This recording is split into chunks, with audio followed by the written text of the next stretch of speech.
Setelah timnas Indonesia U23 telah tiba di ibu kota Prancis, Paris, untuk mempersiapkan diri jelang pertandingan playoff melawan Guinea.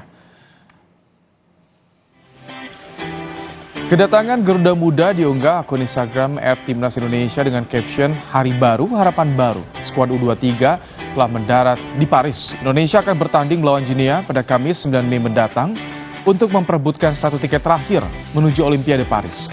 Garuda Muda harus berjuang lewat laga playoff karena finish di posisi 4 Piala Asia U23 2024 pekan lalu.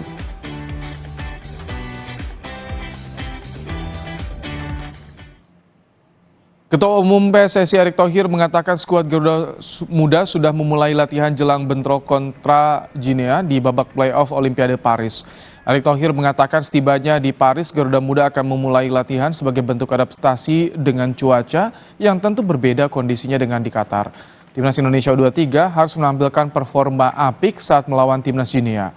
Dengan membawa kemenangan, artinya Garuda Muda bisa mewujudkan mimpi untuk tampil di Olimpiade Paris 2024. Tidak mungkin kita pulang pergi lagi ke Prancis. Ya, itu akan nambah yang namanya stamina kita akan terus drop. Apalagi kita lihat banyak pemain yang masih cedera.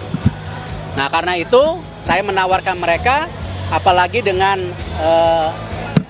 suasana di Prancis itu cuacanya 11 derajat Celcius, ya jauh dari Qatar yang 28-33, mereka perlu adaptasi.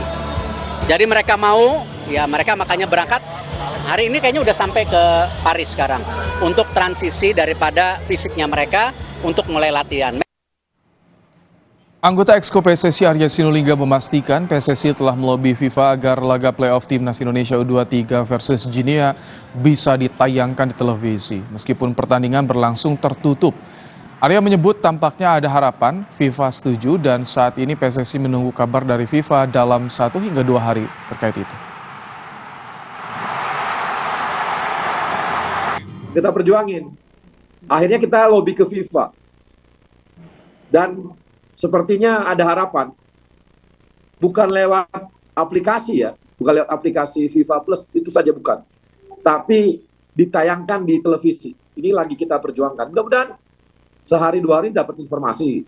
Ya, dan keyakinan kita tinggi nih, karena FIFA juga membuka ruang itu untuk ditayangkan secara pakai televisi. Jadi teman-teman kita di Indonesia itu bisa menonton gitu. Ini lagi, tapi dapat bayangkan sih kita, mudah-mudahan kita bisa nonton langsung gitu. Telah tiba di Paris, Prancis, bagaimana persiapan dan kesiapan timnas U23 jelang kontra lawan Guinea untuk berebut tiket Olimpiade pada Kamis mendatang? Kita berbincang dengan Pak Sumarji, Kepala Badan Tim Nasional Indonesia. Selamat sore waktu Indonesia, Pak Marji. Ya, selamat sore, selamat siang Baik. waktu Paris. Pak Marji, setibanya di Paris, apa saja agenda timnas U23 saat ini? Kita kemarin tiba langsung anak-anak mempersiapkan diri kaitannya dengan kesiapan-kesiapan yang harus disiapkan. Selanjutnya sore anak-anak diberikan waktu untuk melakukan aktivitas supaya tidak terlalu kaku ya badannya, dikarenakan kan perjalanan cukup jauh dan anak-anak butuh refresh. Diberikan kesempatan untuk olahraga ringan sore sampai dengan jam 7 malam ya. Nah, terus hari ini kita anak-anak sudah melakukan aktivitas rutinitas sesuai jadwal yang ada, dikarenakan hari ini kita melakukan latihan rutin. Tadi dari jam 11 siang sampai dengan sekarang kita masih melakukan kegiatan latihan. Nanti setelah kegiatan latihan, rutinitas seperti biasa, meeting tim berkaitan dengan soal kesiapan dan kalau kondisi fisik, bagaimana Pak Marji kondisi fisik? Tadi disampaikan oleh Erick Thohir ada beberapa pemain yang cedera juga. Seperti apa pemulihannya? Ya, salah satu diantaranya semalam juga beberapa pemain yang mengalami cedera ringan ya. Diterapi oleh tim terapi dan tim dokter, dan kami selalu memantau perkembangan pemain yang kondisinya cederanya juga boleh dikatakan cedera ringan ya, perkembangan untuk kebugarannya. Oke. Kalau kita lihat progresnya cukup baik ya, karena memang tim dokter dan tim terapi yang ikut di dalam tim kan memang mempunyai kualifikasi yang cukup baik ya, kualitas yang cukup baik dalam menangani cedera-cedera ringan seperti ini. Oke. Mudah-mudahan perkembangannya semakin baik. Amin, amin.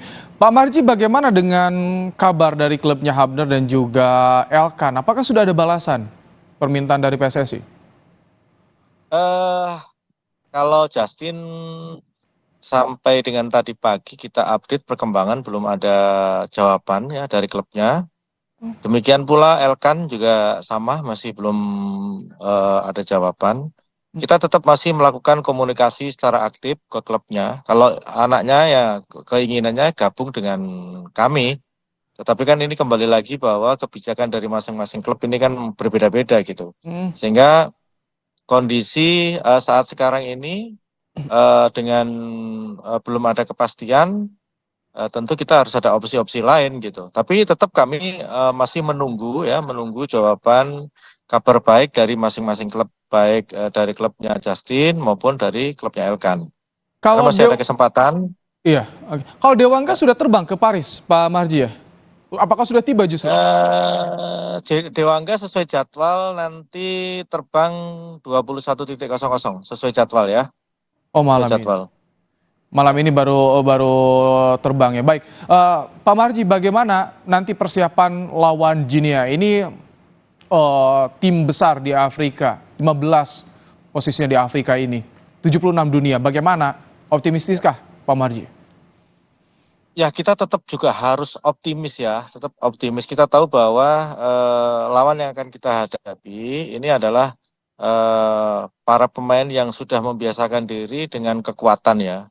Lebih kuat, lebih cepat. Tetapi kan kembali lagi, kalau kita lihat dari cara mainnya, kemungkinan kita juga masih bisa bersaing melawan mereka. Sekarang tinggal bagaimana kami yang ada di sini, terutama tim analis untuk bisa mempersiapkan semuanya itu dengan sebaik-baiknya, baik dari sisi kelebihan dan kekurangan lawan yang akan kita hadapi.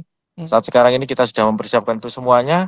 Tentu kalau berkaitan dengan soal optimis, kita tetap optimis karena anak-anak juga optimis gitu. Oke, Pak Marji, capaian 4 besar di Piala Asia ini patut diapresiasi tinggi, tapi tentu butuh perbaikan, evaluasi, catatan apa saja, Pak Marji, selama helatan Piala Asia kemarin? Banyak evaluasi yang harus kita lakukan ya, tetapi kaitannya dengan itu tentu nanti setelah selesainya Piala Asia ini, kami akan melakukan evaluasi secara menyeluruh, bukan parsial, tapi secara menyeluruh dari semua hal. Tentu berkaitan dengan itu, evaluasi itu nanti akan kita pakai untuk perbaikan ke depan seperti apa. Jadi untuk saat sekarang ini kami, saya di Timnas di BTN tentu tidak akan mengevaluasi secara keseluruhan, tetapi nanti selesai kegiatan itu tentu kami akan melakukan evaluasi secara menyeluruh berkaitan dengan kegiatan ini untuk perbaikan ke depannya. Pak Marji, gambaran untuk line up nanti apakah akan ada perubahan yang besar pasca Piala Asia atau tidak akan jauh berbeda, Pak Marji? Gambarannya. Waduh, kalau berkaitan dengan line up kita sama sekali sekarang ini belum tahu ya. Masih rahasia ya STY ya? Ya, karena kita tahu sendiri kan berkaitan dengan line up ini kan selalu berubah-ubah begitu. Jadi tidak juga bisa kita sampaikan berkaitan dengan line up. Yang perlu kita sampaikan adalah bagaimana kesiapan tim untuk menghadapi pertandingan tanggal 9. Seperti itu aja.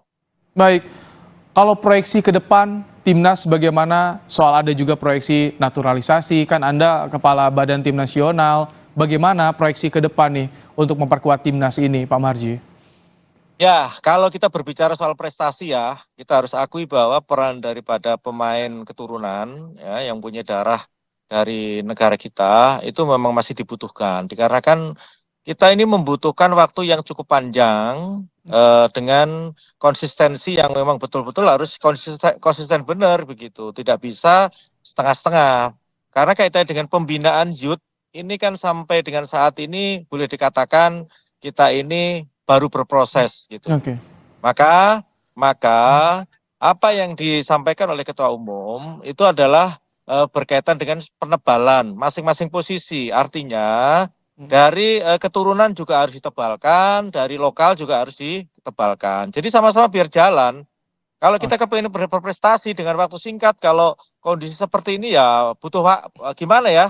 Kita mungkin hanya cuma ngomong begitu. Baik. Kita kan maunya real. Kondisinya saat sekarang ini saya selaku Ketua BTN mendukung dan sepakat dengan apa yang disampaikan oleh Ketua Umum. Baik, Pak Marji, kita tunggu perjuangan Garuda Muda pada Kamis mendatang. Semoga ada kabar baik, hasil yang terbaik untuk kita semua. Terima kasih Kepala Badan Tim Nasional Indonesia, Pak Sumarji, telah meluangkan waktu di program Kompas Petang sore hari ini. Baik, sama-sama. Terima kasih. Selamat. Saudara, usai jeda, polisi hadirkan tersangka saat prarekonstruksi kasus taruna yang tewas dianiaya senior di Sekolah Tinggi Ilmu Pelayaran Jakarta Utara.